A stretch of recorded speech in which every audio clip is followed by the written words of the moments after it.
46వ వచనాన్ని మనము చివరి మాటగా చూసింది. అప్పుడు యేసు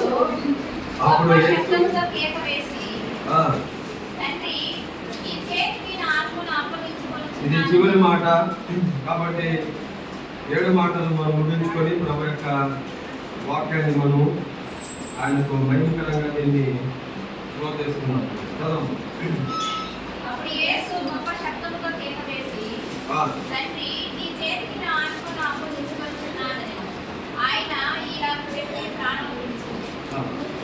చివరి మాట ఇది. ఇప్పటిదాకా ఓపికగా మీరు కూర్చున్నారు, కూర్చోవాలి కూడా. ఎందుకంటే ఇది ఆయన పడిన శ్రమలో మనం పడే శ్రమలు ఏమాత్రం మన ఫ్యాన్ కింద కూర్చోన్నాం, మందిరంలో కూర్చోం. ఆయన మండు టెండలో దెబ్బలు, శరీరం అంతా గాయములు, శరీరం అంతా బాధ, ఆయన సిలువలో వేలాడుతూ ఆయన పలికిన మాటలు మనం మాట్లాడడం గొప్పతనం కాదు. సంఘానికి ఆయన ఇచ్చిన ప్రేమను బట్టి, స్వాతంత్రాన్ని బట్టి మనం దీన్ని చేసుకుంటాం. దయచేసి చివరి మాట దీన్ని మనము ఆయన ఆత్మానుసారంగా 2 విషయాలు మనము మాట్లాడుకుని ముగిస్తాం. వినాలా? మళ్ళా నెక్స్ట్ కమింగ్ 2027లో దేవుడు మనకి ఇచ్చినటువంటి బట్టి మనము అప్పటిదాకా మనము సజీవులుగా ఉంటే చేయగలుగుతాము. అది ఆయన చిత్తానికి మనం అప్పగించుకోవాలి. సహోదరులు కూడా బాగా 7 మాటలలో నుంచి కొన్ని మాటలు మాట్లాడారు. సంతోషం. దేవుడు మనం ఆస్వాదించిన కాక మిగిలిన వారు కూడా పరిచయం చేశారు. అలాగే కూర్చున్న వారు కూడా దీవించబడేదానికి దేవుడు సహాయం చేశారు. ఈ 7వ మాట చివరిగా ఆయన నోట్లో నుంచి వచ్చిన 7వ మాట 2 నిమిషాలు 3 నిమిషాలు మనం జ్ఞాపకం చేసుకుని ముగించేసుకున్నాం. 3 గంటల దాకా ఎందుకు గుర్తుపేడ పెడతానంటే ఆయన చనిపోయినటువంటి ఆఖరి సమయం మధ్యాహ్నము 3 గంటలకు ఆయన ప్రాణం 2 గంటలకు చేసుకుని వెళ్ళిపోయేవాళ్ళు, 1 గంటకి ఆకలి వేసి తినేసి వచ్చి కూర్చునేవాళ్ళు మన సంఘంలో ఎవరు లేరు. కానీ దేవుడికి మహిమకరంగా మనము ఈ కార్యక్రమాన్ని కోసాము. ఒక మాట మనం మాట్లాడుతూ అప్పుడు యేసు గొప్ప శబ్దంతో కేక వేసి కూర్చోవాల పిలికాడు. వినాలి. ఆయన బాగా గాయపడి ఉన్నాడు. ఒంటి నిండా రక్తస్రావం అంతా జరుగుతూ ఉంది. మాట్లాడేదానికి కనీసం నోట్లో నుంచి మాట కూడా రాలేదు. ఆయన ఆఖరి క్షణంలో తన ప్రాణాన్ని వదులుతున్నాడు. అలాంటి సందర్భంలో ఆయన అంత గొప్పగా కేక వేసేదానికి శక్తి ఎక్కడి నుంచి వచ్చింది?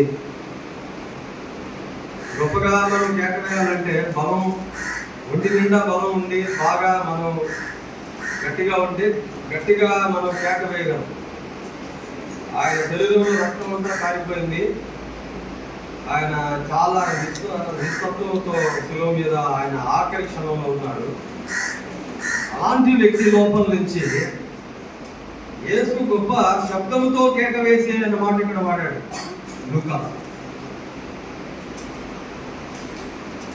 అక్కడ దేవుని యొక్క మహిమ అనేది ప్రత్యక్షపరచబడతాను. నువ్వు నేను మాట్లాడలేము, నువ్వు నేను అరవలేము, కనీసం చెవిలో ఏదైనా మాట్లాడాలన్నా కూడా మాట్లాడలేము. అదే లేఖనాన్ని తేడా మనం గమనించాలి.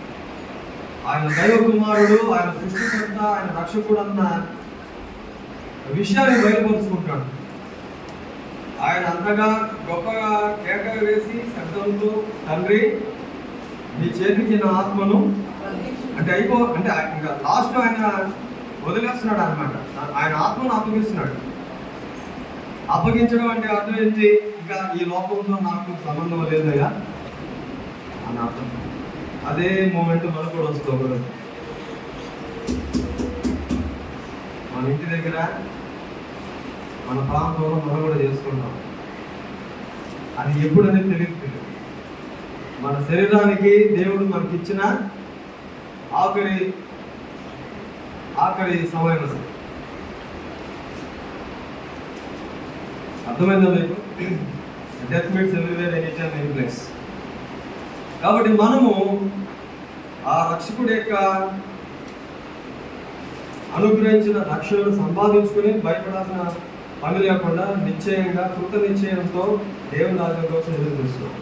కానీ యేసు ప్రభువు వారు వచ్చి ఆ కార్యం జరిగించి శిలువలో ఆయన ముగించి వెళ్ళిపోయారు. That is the good faith. ఆయన తన ఆత్మను తండ్రికి సంపూర్ణంగా అప్పగించి మన ఆత్మను కూడా మనము దేవుడికి మనం అప్పగించుకోవాలి. మన బిడ్డల విషయంలో, మన భర్త విషయంలో, భార్య విషయంలో, పిల్లల విషయంలో ఆయన చిత్తానికి మనం అప్పగించుకోవాలి. ఆ 7వ మాట ఎప్పుడైతే ఆయన మాట్లాడాడు, ఆయన ప్రాణం ఇచ్చిపోయాడు. ప్రాణం ఇచ్చినప్పుడు ఆ యెరూషలేం ప్రాంతంలో ఉన్న వాళ్ళంతా భయపడుతుంది. దేవాలయంలో ఉన్న తెర 12 ఎద్దులు వలిసినటువంటి ఎద్దులు. సో 12 ఎద్దుల కొమ్ములతో దాన్ని పొడిచి లాగినా కూడా ఆ తెర చెరువుస్తుంది. అంత మందం కలిగినటువంటి యాజకుడు, ప్రధాన యాజకుడు, అతి పరిశుద్ధ ఆయన శిలువలో ఎప్పుడైతే ఆయన ఆత్మ అప్పగించి ప్రాణం విడిచిపెట్టాడు, ఆ తెర నడిమికి. అంటే దేవుడికి మనకు మధ్యలోకి ఎవరు కూడా మధ్యలో ప్రార్థన చేస్తే ఈ మందిరంలో, ఈ స్థలంలో నీ ప్రార్థన డైరెక్ట్గా దేవుడు కృపా సింహాసనానికి వెళ్ళిపోతుంది. అదే కాబట్టి దేవుడికి నీకు మధ్యలో ఉన్న ఆ సంబంధాన్ని యేసు ప్రభువు వారు శిలువలో లాస్ట్లో కలిపేశారు. నువ్వు ప్రార్థన చేసుకుంటే దేవుడు వింటా అంటే వింటాడు. ఒకప్పుడు వేరే పద్ధతిలో ఉండేది, కానీ ఇప్పుడు డైరెక్ట్గా దేవుడికి నీకు సంబంధం కనిపిస్తుంది. అంటే నీకు అర్థమైతే ఈరోజు మరొక లేఖనం ద్వారా నువ్వు బలపడతావు. అంటే ఒంటరిగా నువ్వు కూర్చొని ప్రార్థన చేసుకో, సమయం వేస్ట్ చేయబాకండి. దేవుని కార్యాలలో అశ్రద్ధగా తిరగబాకండి. దేవుని విషయంలో అనాలోచన కలిగి ఉండబాకండి. కాబట్టి దేవుని విషయంలో మొదట మీరు అభివృద్ధి చెందితే ఆటోమేటిక్గా మీరు అన్నింటిలో అభివృద్ధి చెందుతారు. గుర్తుపెట్టుకోండి, దేవుడు అన్యాసుడు కాడు. మళ్ళా చెప్తున్నాను, ఆలస్యం కావచ్చు. ఒకవేళ ఆయన మిమ్మల్ని పట్టించుకోకుండా ఏదైనా ఉన్నాడా అని కూడా మీరు అనుకోవచ్చు. అలా అనుకోబాకండి. ఆయన చేసే ఆశ్చర్యకార్యాలు మనకు తెలియదు. కాబట్టి ఆయన మనం గణపరిచి స్తుతించి మహింపరిస్తే ఆయన మనకు ఏ విధంగా సహాయం చేస్తాడో మనము ఆలోచన చేసేవాళ్ళం. కాబట్టి ఆయన మన కోసం, మన రక్షణ కోసం ఆయన శిలువలో అంత బాధలో కూడా గొప్పగా కేక వేసి తన ఆత్మను అప్పగించి మనల్ని రక్షించుకున్నటువంటి ఆ దేవుడి విషయంలో మనం ఎప్పుడు కూడా వెనకబడకూడదు. కానీ ఈరోజు నీకు కూడా రక్షణ ఇచ్చాడు, నీ ఆత్మకు కూడా ఆయన కాపుదలు ఇచ్చాడు. అది గుడ్ ఫ్రైడే రోజు మనం ఏం తెలుసుకున్నామంటే ఆయన మన కోసం శిలువలో ఏం మాట్లాడాడు, మన కోసం ఆయన తండ్రి దగ్గర ఏం నేర్చుకున్నాడు. గతంలో మీరు విన్న వాక్యం ద్వారా బలపడింది. కానీ చాలా మంది ఈరోజు ప్రభురాత్రి భోజనం చేయలేకపోయారు. చెయ్యి వేయడం ఒకసారి ఎత్తండి. సారీ, బలలో చెయ్యి వేయకుండా ఉంటారు. బలలో చెయ్యి వేయకుండా ఉంటారు. అది మీకే విడిచిపెడుతుంది. సో మరొకసారి మళ్ళా మీరు అది ఆత్మవిమర్శ చేసుకోవాలి. జీవితంలో ఏదైనా పొరపాటు ఉండొచ్చు, అది దీనికి దానికి సంబంధం ఉండదు. సో మళ్ళా ఒకసారి ఆత్మవిమర్శ చేసుకొని అది మీరు దేవుడితో సమాధాన ఆత్మ కలిగి దానికి ప్రయత్నం. సో ఇంకొక ఈ గుడ్ ఫ్రైడే కార్యక్రమం గుర్తించబడింది. దేవుడి చిత్తం అయితే మళ్ళా